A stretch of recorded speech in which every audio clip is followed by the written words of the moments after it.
nampak tak jelas.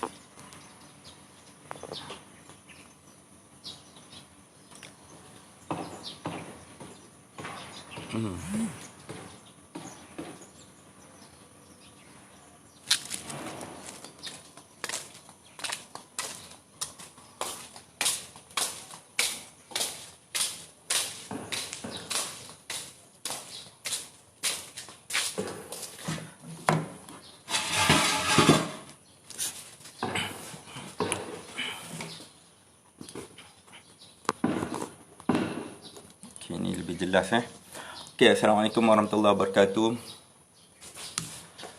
Okay, jelas. Selamat pagi dan salam sejahtera.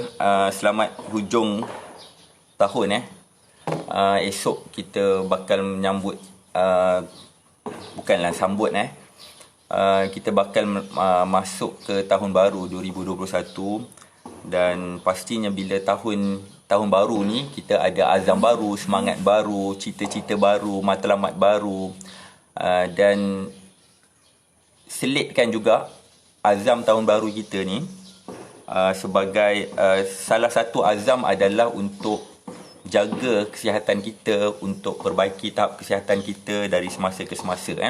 Saya pun ada tetapkan juga azam tahun baru dari aspek kesihatan. Saya ada beberapa aspek lah, aspek kewangan, aspek pembangunan diri, self development, aspek agama, kesihatan. Antara kesihatan adalah saya punya target tahun depan, tahun 2021, saya nak complete 10 virtual run. Ada 10 virtual run. Kalau anda ada apps yang saya sarankan, BookDog tu dia ada beberapa virtual run dengan hadiah yang lumayan yang kita boleh join. So target saya tahun depan memang saya nak completekan 10 virtual run. Lepas tu saya nak fitkan sikit saya punya badan, tubuh badan, kasi nak fit. Ada benda yang saya nak buat untuk fitkan tubuh badan. Jadi anda pun kena ada target macam tu juga. Bila kita ada target, at least kita ada usaha ke arah itulah. Bila dah ada target, barulah kita kumpulkan usaha, baru kita fikir apa yang nak buat untuk capai target. Kalau tak ada target, maka kita tak akan buat apa-apalah. Jadi kalau anda ada masalah, contohnya ada masalah kencing manis, ada masalah berat badan berlebihan, set target. Bila kita ada certain target yang kita nak capai, maka kita akan fikir cara apa untuk capai target. Awal pagi tadi lepas subuh, saya ada baca satu perkongsian daripada seorang brother ni lah. Dia umur dalam lingkungan 30-an tak silap, nak hujung 40 lah. Dia berjaya capai, dia kata dia buat sepanjang tahun 2020 ni, dia berjaya turun berat badan dia daripada 131 kilo menjadi 120 kilo. Maknanya 1 tahun dia turun 11 kilo. Bagi orang biasa, mungkin 1 tahun turun 11 kg. Sikitnya, orang akan nampak sikit. Tapi bagi saya nampak itu penurunan yang sihat dan sangat baik. Tambah kalau berat yang dah sampai 100 lebih. Berat dia 131 kilo. Dia turun 120 kilo sepanjang tahun 2020. Maksudnya ambil masa 12 bulan, 1 tahun 12 bulan untuk turun 11 kg, which is very good. Very very good daripada tak turun langsung. Maksudnya bila dia tunjuk gambar akhir tahun 2019 dan akhir tahun 2020 tahun ni, dia tunjuk gambar dia, badan masih besar lagi, tapi dia punya bentuk muka, lapisan dagu dah berkurang. Lapisan lemak dekat sini dah berkurang. Dan muka dia pun dah nampak ada shape. So nampak bagus. Jadi dia share dekat situ apa yang dia buat. Dia tak buat banyak, dia hanya amalkan brisk walk saja. Dia amalkan hanya berjalan. Dia kata dulu kalau dia nak berjalan, nak habiskan 1 kilometer sangat susah. Sangat susah. 1 kilometer nak berjalan 1 kilometer sangat susah. Sekarang ni 7 kilometer dia berjalan sekaligus. 7 kilometer mudah saja.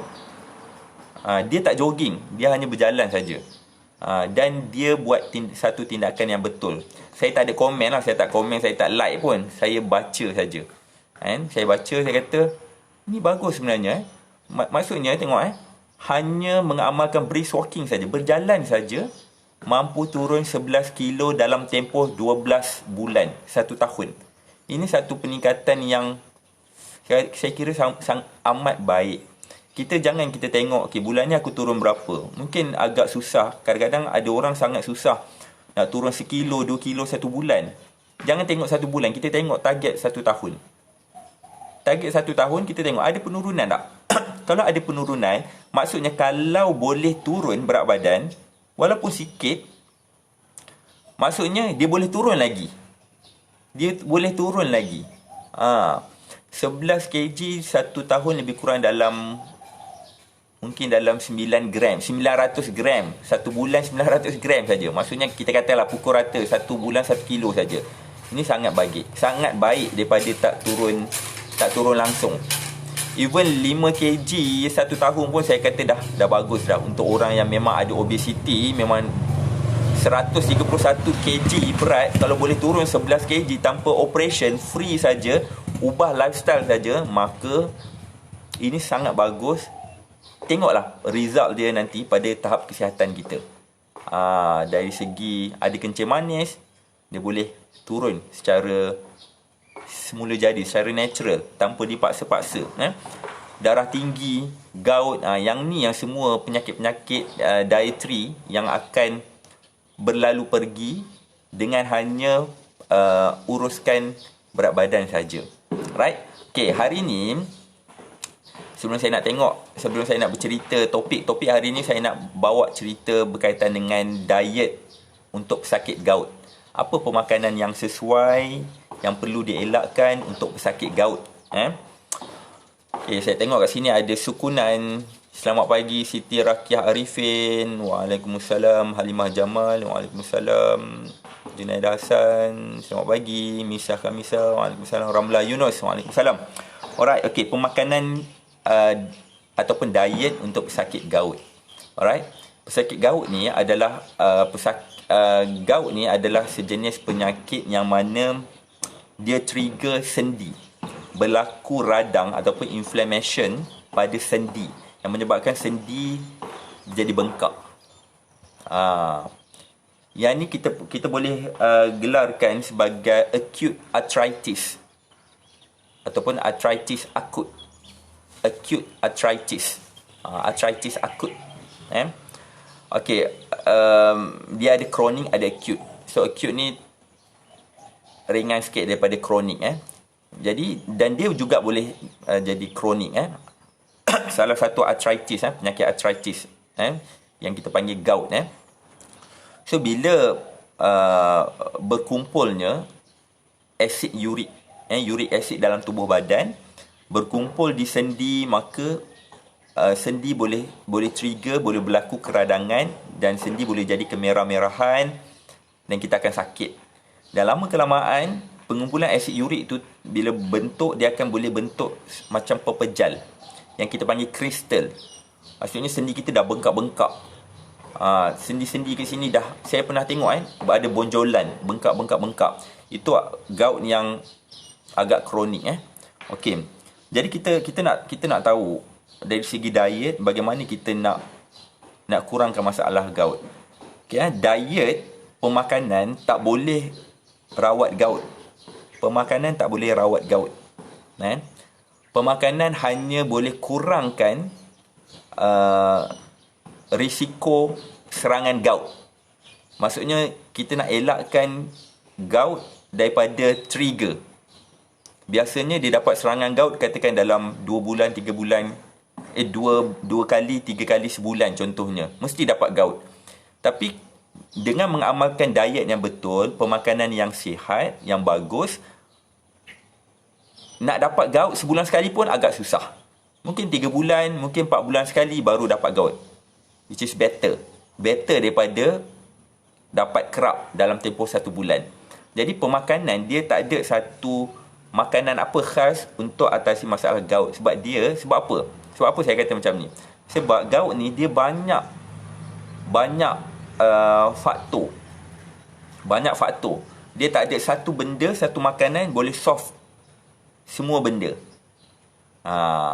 Dia ada kaitan dengan gula, nanti saya cerita. Ada kaitan dengan gula. Gout ada kaitan dengan protein yang kita makan. Gout ada kaitan dengan purin, kandungan purin yang metabolism dia adalah asid urik.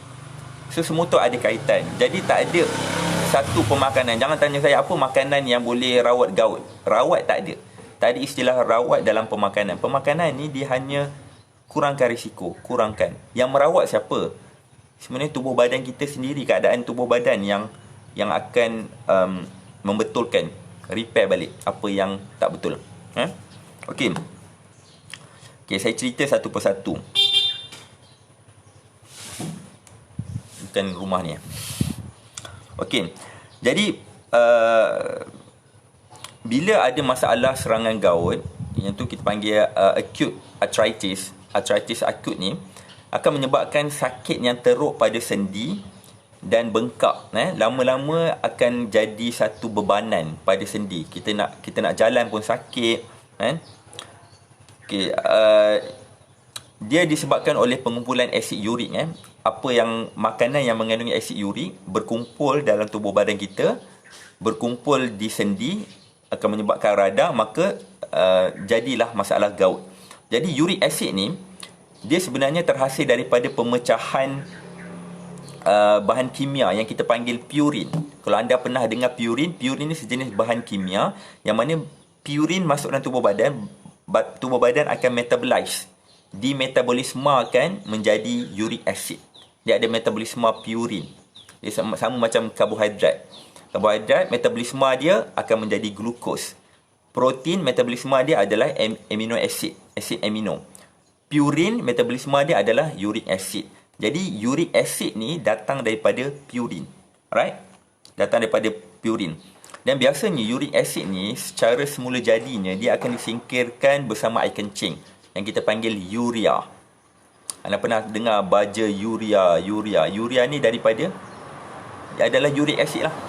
Gabungan nitrogen, hidrogen, apa lagi ya? Dia protein hidrogen, nitrogen, oksigen, karbohidrat. Karbohidrat pula. Karbon. Disingkirkan melalui bahan kimia, air kencing. Kita panggil urea. Jadi bila kita amalkan diet yang betul, maka uric acid ni kita boleh kurangkan. Pemakanan hanya untuk kurangkan uric acid, jumlah uric acid dalam kita punya, dalam tubuh badan kita, maka tak berlaku lagi masalah gout. Dia bukan selesaikan, dia anytime dia boleh naik balik sebab metabolisme badan kita tak betul. Bila kita amal diet yang sihat, maka serangan gout dah tak ada. Serangan gout tu kekerapan dia berkurangan. Dia hanya itu saja. Tetapi kalau kita tiba-tiba pada hari itu kita overeating, kita terlebih makan makanan yang mengandungi purin, so purin kita naik balik dalam tubuh badan, gout boleh dapat balik. Dia sama macam kencing manis.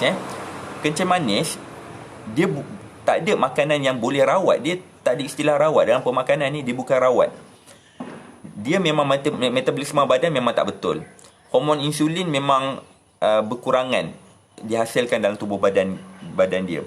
Maka bila kita kawal pengambilan gula dalam darah, gula dalam makanan, maka gula berada dalam keadaan terkawal. Jadi simptom kencing manis, simptom diabetes tu dah tak ada.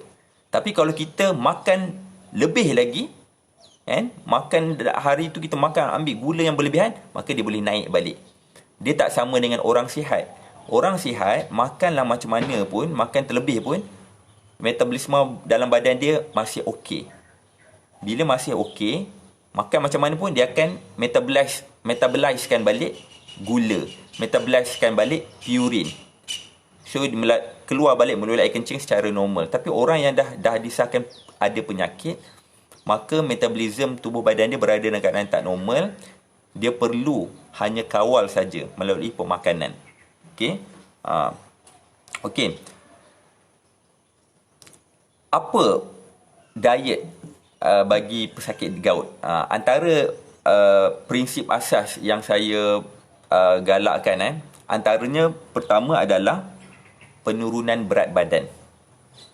Berat badan mesti kena turun dulu kalau ada orang ada masalah gout. Biasanya orang yang masalah gout ni biasanya dia mengalami masalah berat badan yang berlebihan. Jadi bila berat badan berlebihan, datang serangan gout, sendi dah trigger sakit radang. Maka bila berat badan yang berlebihan, tubuh badan sendi akan menampung berat badan yang berlebihan, maka sendi akan lebih terbeban. Dah gout tu dah sakit, maka berat badan yang berlebihan akan menyakitkan lagi. Dia akan lagi trigger, lagi sakit lagi pada sendi tu. Sendi akan terbeban.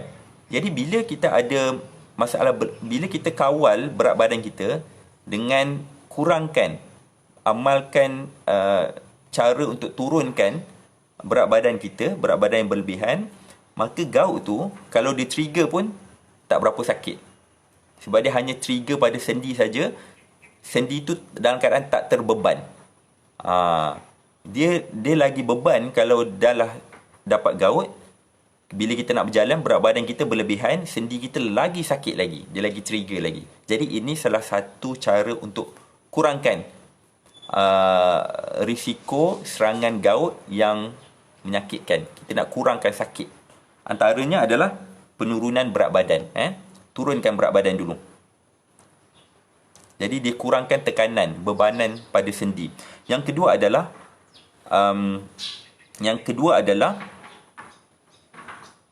karbohidrat kompleks. Saya sarankan amalkan makanan yang berasaskan karbohidrat kompleks. Ubi kompleks. Brown rice, nasi beras perang kompleks. Roti wholemeal kompleks. Dia kalau ada elakkan minuman yang berasaskan kita panggil apa istilah dia? High fructose corn syrup. Pernah dengar tak? High fructose corn syrup. Makanan gula tambahan yang mengandungi fructose. Gula tambahan yang mengandungi fructose. Fructose ni, metabolisme dia sebenarnya, metabolisme fructose ni akan menghasilkan asid urik. Metabolisme fructose akan menghasilkan asid urik dalam tubuh badan. Seterusnya, bila asid urik tinggi, gout akan terjadi. Sebab tu ada yang kata gula pun sebenarnya tak boleh juga, dia kata. Sebab bila gula pun penyebab gout. Dia ada satu artikel saya baca, sebenarnya faktor gout bukan disebabkan oleh purin, bukan disebabkan oleh kita makan seafood, uric acid, tetapi disebabkan gula. Sebenarnya dua-dua jawapan tu betul. Kita makan uric acid pun yes, betul juga. Gula yang mengandungi fructose pun betul juga. Sebab metabolism fructose ni, dia menghasilkan purin, dia menghasilkan uric acid. Dia metabolism. So dia ada kaitan. Sebab apa gula kita makan boleh tinggikan uric acid? Gula adalah sucrose. Sucrose bila masuk dalam tubuh badan, dia akan terpecah dua. Dia akan jadi glukos dan fructose. Maka fructose tu tersebut dapat tingkatkan, dia trigger lagi uric acid dalam tubuh badan kita. Fructose ni dapat daripada mana? Buah pun ada fructose juga. Jadi gout ni kena pilih juga buah apa yang boleh dimakan. Ada certain buah, kalau buah tu manis, terlalu manis, maka kena kurangkan juga. Sebab dalam buah dia ada fructose. Jadi orang gout kena kurangkan juga. Jadi jangan makan buah yang manis-manis. Buah yang tak berapa manis. Kalau manis tu disebabkan manis fructose. Walaupun dia buah adalah natural semula jadi, itu pun dapat trigger juga gout. So kurangkan makanan yang mengandungi fructose, buah-buahan manis, lepas tu gula, apa-apa makanan yang ada high fructose corn syrup. Dia tulis high fructose corn syrup. Lepas tu amalkan karbohidrat kompleks. Makanan yang kompleks karbohidrat. Kompleks karbohidrat ni dia pencernaan dia lambat. Jadi uric acid tak ada lah tinggi. Tinggi secara mendadak. Jadi ini salah satu cara boleh kurangkan risiko gout, serangan gout. Yang ketiga adalah minum air yang cukup. Tak cukup air dalam tubuh badan. Kalau tak cukup air dalam tubuh badan, bila dapat gout, dia lagi teruk lagi jadi dia. Sebab bila kita air yang cukup dalam tubuh badan, kita rasa nak terkencing. Kencing itu mengeluarkan uric acid yang berlebihan dalam tubuh badan. Jadi kalau kita kurang air, maka kita tak kencing. Kalau tak kencing, maka uric acid kekal dalam tubuh badan. Jadi kita nak singkirkan uric acid yang berlebihan dalam tubuh badan. Bila kita dapat serangan gout, uric acid berlebihan. Jadi kita nak kurangkan uric acid dengan cara apa? Dengan cara kencing. Kencing saja mengeluarkan uric acid yang berlebihan dalam tubuh badan. Kencing mengeluarkan urea. Dalam air kencing tu ada urea, kandungan urea. Jadi air cukup, dia akan flush keluar uric acid yang berlebihan dalam tubuh badan. Kalau air tak cukup, lagi teruk lagi, uric acid kekal dalam tubuh badan, maka gout tak settle juga. Okey, itu yang ketiga. Yang keempat adalah lemak. Kurangkan saturated fat, kurangkan lemak tepu dalam tubuh badan kita. Kurang makan. Kalau boleh elakkan dulu. Kita dah tahu gout kita dapat sebulan sekali mesti dapat gout. Jadi kita nak anjakkan dia daripada sebulan sekali biar jadi 2 bulan sekali, biar dia jadi 3 bulan sekali, dengan cara kurangkan ataupun elakkan terus makan makanan yang mengandungi lemak tepu. Apa makanan yang mengandungi lemak tepu? Saturated fat. Antaranya adalah daging. Daging memang banyak saturated fat. Saturated fat dia lebih tinggi. Sebab tu kita makan kambing paling tinggi saturated fat. Kita ambil kambing, kita grillkan dia. Kita ambil daging lembu, kita buat sup. Sebab itulah bila sup sejuk, nampak lapisan lemak. Itu lemak tepu. Sebab tu daging kambing dia ada putih-putih. Itu sebenarnya, itu yang sedap lemak. Dan itulah saturated fat. Jadi bila kita tahu, kita ada penyakit yang mana kena cut off, terus cut off. Kalau sihat pun kena kurang. Saya makan kambing juga, tapi kurang. Jarang lah sebulan. Kadang-kadang sebulan sekali pun tak jumpa juga. Tapi kalau ada, memang kita makan. Memang saya makan. Okey. Jadi kurangkan daging kambing, daging merah daging kambing, daging lembu, lepas tu daging yang proses, frozen food, daging proses tu, lemak ayam, lemak itik, ambil bahagian yang tak ada lemak. Kalau ayam kita nak makan, ayam dia adalah kategori daging putih, white meat. Kurang lemak tapi dia masih ada lemak. Jadi bila kita nak makan, buanglah kulit. Cara olah ayam pun kena betul. Ayam itik. Lepas tu produk tenusu. Produk-produk tenusu yang tinggi lemak. Kalau orang gout, ni orang gout bukan kata orang sihat. Orang gout pilih susu low fat. Tapi kalau orang sihat, saya sarankan ambil yang fresh milk. Yang bukan low fat, fresh milk. Mana dia tak olah apa-apa, fresh milk. Tapi kalau orang gout, ambil yang low fat. Kita takut lemak tu, proses dia tu boleh trigger lagi gout. Itu yang keempat. Yang kelima adalah protein. Protein pun nak kena kurangkan. Sebab protein ni dia membawa kepada uric acid juga, hasil dia. Hasil dia. Pilih bahagian daging, bahagian ayam yang tanpa lemak. Lepas tu produk tenusu rendah lemak. Lepas tu kekacang daripada sumber protein pun kena kurangkan. Lepas tu kadang-kadang ada orang gout, dia makan kacang dia lagi trigger. Sebab apa? Macam mana boleh makan kacang dia trigger? Sebab dalam kacang dia ada protein. So protein juga boleh trigger gout. Dia ada kaitan. Bukan fructose saja, bukan purin saja, malah protein pun dia boleh trigger gout. Dia ada combination. Alright. Yang seterusnya, yang keenam, organ dalaman. Elakkan makan organ dalaman. Hati. Apa lagi? Paru. Ini semua sedap. Saya suka makan paru. Saya tak suka hati, tapi saya suka makan paru. Ada certain time saja saya akan makan hati. Sebab hati ni kandungan iron dia tinggi. Bagi orang yang kurang darah, elok makan hati. Berapa gram. Jangan terlalu banyak sangat. Sebab hati ni iron tinggi. Boleh membina darah. Kalau kita jenis yang kurang darah, makan hati. Kalau kita baru lepas derma darah, makan hati. Makan hati, makan kerang. So, iron tinggi, maka sel darah merah kita akan dibina balik. Okey. Tapi yang tak bagusnya kalau dia ambil berlebihan, sebab hati ni tempat organ dalaman. Dia adalah organ detoksifikasi bagi mammals, bagi binatang ataupun bagi manusia dan binatang yang ada hati. Hati ni tempat detoksifikasi. Dia lah tolong cernakan lemak. Dia lah tolong cernakan kolesterol. Bahan kumuh, ada bahan kimia apa, semua akan dikumuh di hati. Jadi semua sisa-sisa toksik ada pada hati. Jadi berhati-hatilah makan hati. Jadi kita nak iron.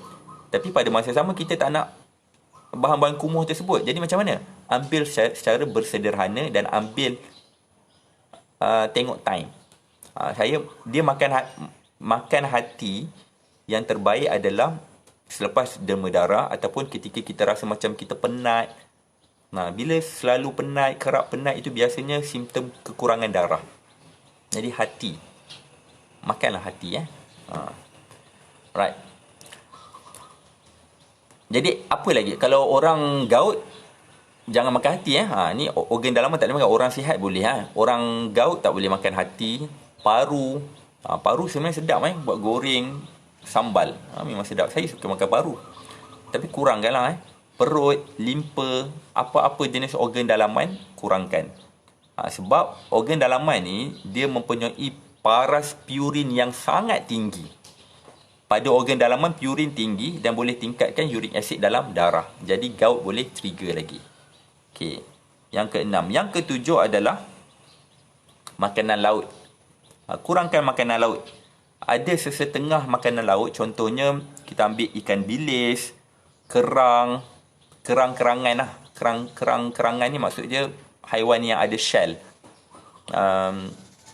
Lala, siput ke, makanan laut. Siput bukan laut kan. Apa lagi? Lala, kupang, kerang. Kena kurangkan. Ikan bilis, sardin, ikan tongkol. Sardin pun ada purin tinggi. Ikan tongkol ada purin tinggi berbanding yang lain. Ni yang saya sebut ikan ni antara ikan yang purin tinggi. Sardin, ikan tongkol, ikan bilis, kerang, lala dan sebagainya.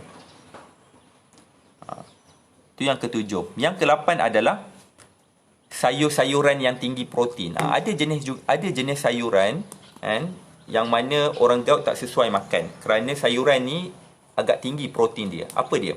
Antaranya adalah bayam. Bayam tinggi protein. Bayam juga tinggi folic acid. Bayam bagus untuk orang yang kekurangan darah.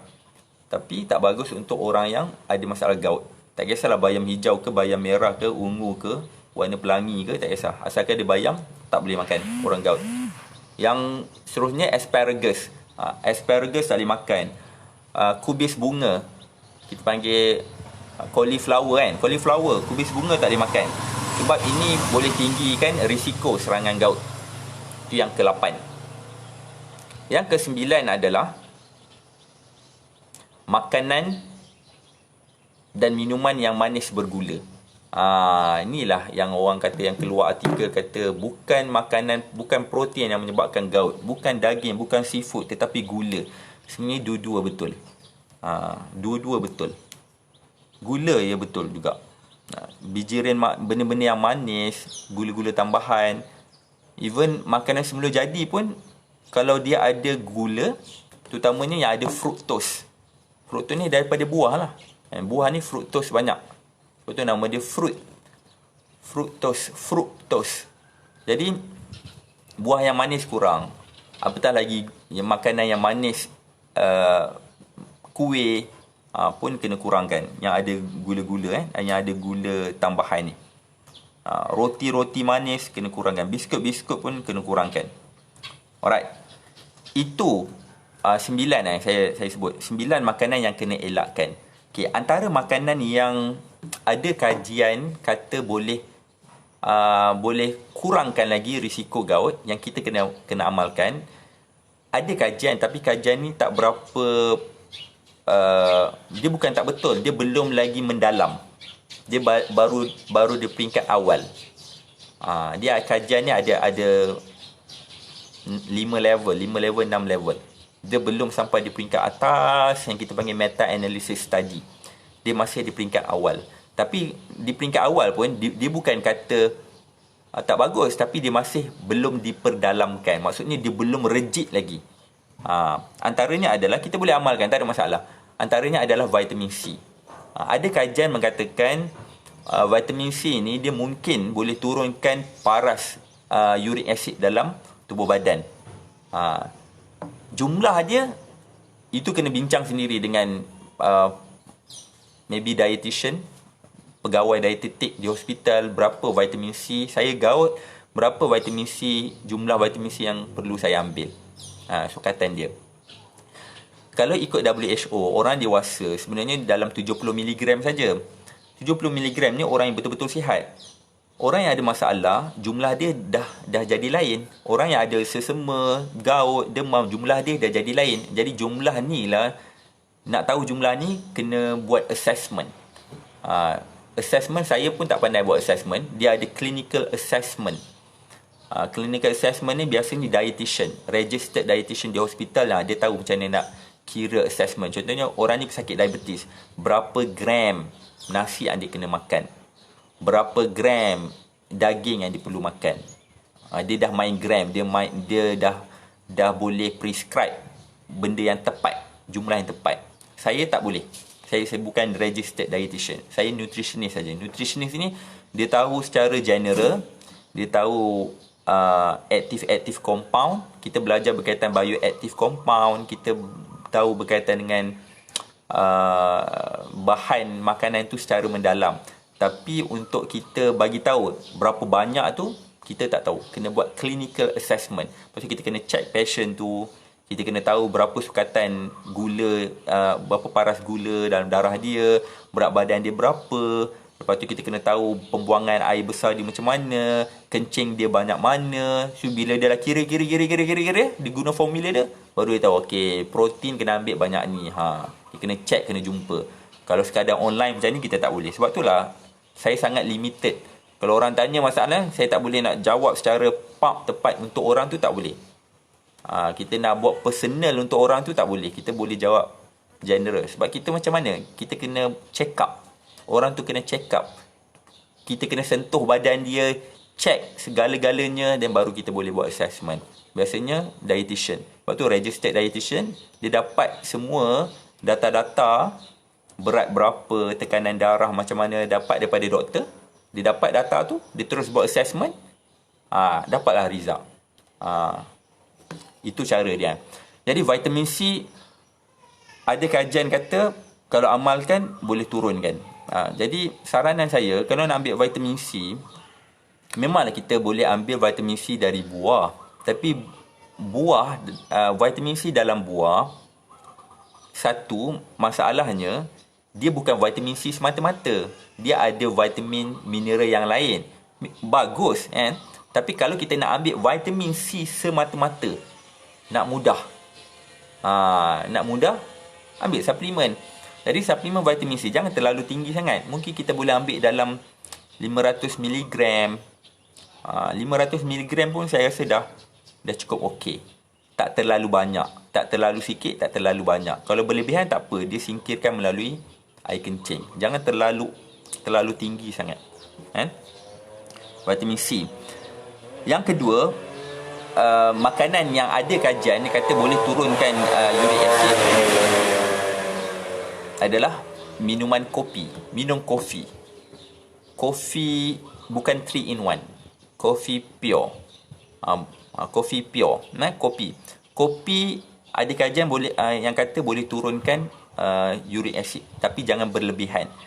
Tengok juga bergantung pada keadaan. Sebab ada orang dia tak boleh minum kopi.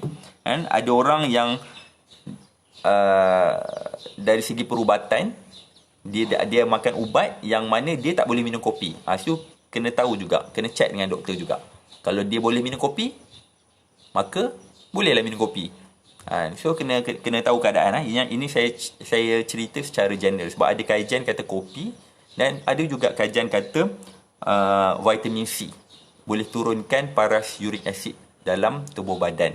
Tapi kajian ni perlu diperdalamkan lagi. Disebabkan kopi minuman biasa saja. Vitamin C tak ada isu pun. Jadi kita boleh ceritakanlah tapi kalau benda yang bukan makanan, tiba saya cadangkan herba ni mungkin itu mungkin bahaya lah. Tapi disebabkan makanan, so dia takkan ada risiko. Alright, itu saja perkongsian saya. Mungkin kat sini ada orang yang sakit gout ke apa kan. Anda boleh slow kurangkan risiko serangan gout dan azam untuk tahun 2021 ni. Kita nak hindarkan daripada masalah-masalah penyakit. Biarlah sekarang ni dunia dikejutkan dengan COVID ni kan. Kita tak tahulah berakhir sampai bila kan. Lepas tu bila dah ada penyakit tu, jangan banyakkan lagi, jangan sibukkan lagi hospital tu. Sebab kita tak tahu. Akan satu tahap nanti kan, kita perlu ambil serius berkaitan dengan COVID. Kita perlu ambil serius berkaitan dengan COVID. Mungkin ada yang kata sekarang ni banyak rumours yang mengatakan itu adalah mainan industri vaksin apa dan sebagainya. Tapi penyakit itu adalah real. COVID tu adalah real. Vaksin tu apa tu, itu mungkin ayah ada cakap-cakap rumours yang kata permainan industri ni semua nak tingkatkan apa semua industri vaksin apa semua tu kan. Agenda lah apa misalnya. Kalau tanya saya tak nak tahu benda tu. Sebab benda tu saya tak boleh nak kawal. Tapi kematian yang disebabkan oleh COVID tu adalah real. Memang ada memang serangan. Kalau tidak tak adalah frontliners bertungkus lumus. Kes kematian saban hari, setiap hari meningkat Jadi bila dah terlalu tinggi sangat COVID contohnya katakan COVID terlalu tinggi sangat sampai hospital ICU tak dapat tampung pesakit. Dalam mana satu nak masukkan pesakit COVID, mana satu lagi nak tampung pesakit-pesakit yang ada komplikasi buah pinggang, diabetes, darah tinggi dan sebagainya. Maka time tu kita akan nampak doktor hospital akan decide mana satu patient yang perlu diselamatkan. Mana satu patient yang perlu diselamatkan. Oh, ni orang tua. Ini orang muda. Of course dia akan selamatkan orang muda dulu. Ada beberapa kriteria. So dia akan pilih mana satu yang perlu diselamatkan. Yang ni yang kita tak nak berlaku. Jadi kita insya-Allah kita masih sihat, kita tak ada simptom COVID, kita sihat, jangan tambah lagi penyakit-penyakit lain. Jadi 2021 ni betul-betul kena jaga kesihatan kita, kena tetapkan azam. Kalau saya, alhamdulillah saya tak ada apa-apa penyakit, saya pun tak nak ada penyakit, saya pun ada azam dari aspek kesihatan. Antara benda yang saya buat, saya sendiri usaha adalah kurangkan makanan yang proses, yang saya azam. Makanan-makanan yang segera ni saya nak kurangkan. Walaupun saya tak banyak, tapi ada juga makan. Sebulan sekali, 2 bulan sekali mesti ada juga makan. Jadi saya nak kurangkan minuman-minuman manis. Walaupun saya suka minum air masak, tapi still nak kurangkan juga. Dan saya Azam target untuk banyakkan aktiviti fizikal yang intensif. Mungkin sekarang ni dia dah jadi trend cycle kan, kayu basikal. Saya tak suka hobi macam tu sebab leceh nak kena pakai proper baju, proper seluar nak kena ketat pakai, tu nak kena beli basikal mahal. Baik saya buat yang free. Saya suka hiking, sebab tu anda tengok saya kerap hiking. Saya ajar orang pergi brisk walking, tapi saya sendiri saya buat jogging. Brisk walking rasa macam tak puas. Tapi kalau untuk anda yang beginners, start brisk walking.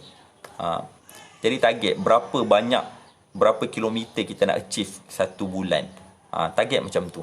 Dan saya juga start, saya nak bina muscle, bukan nak bina kasih sadar tu tak, saya nak kasih fit sikit.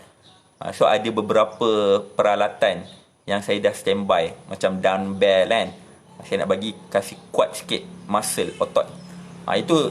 Itu antara dua aspek kesihatan yang saya target. Jadi anda pun macam tu juga. Benda apa yang nak kurangkan.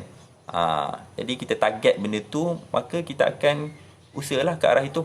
Jadi saya doakan moga tahun baru, saya dah boleh wish tahun baru. Saya ucapkan selamat tahun baru. Esok kita dah beberapa jam lagi kita nak masuk tahun baru.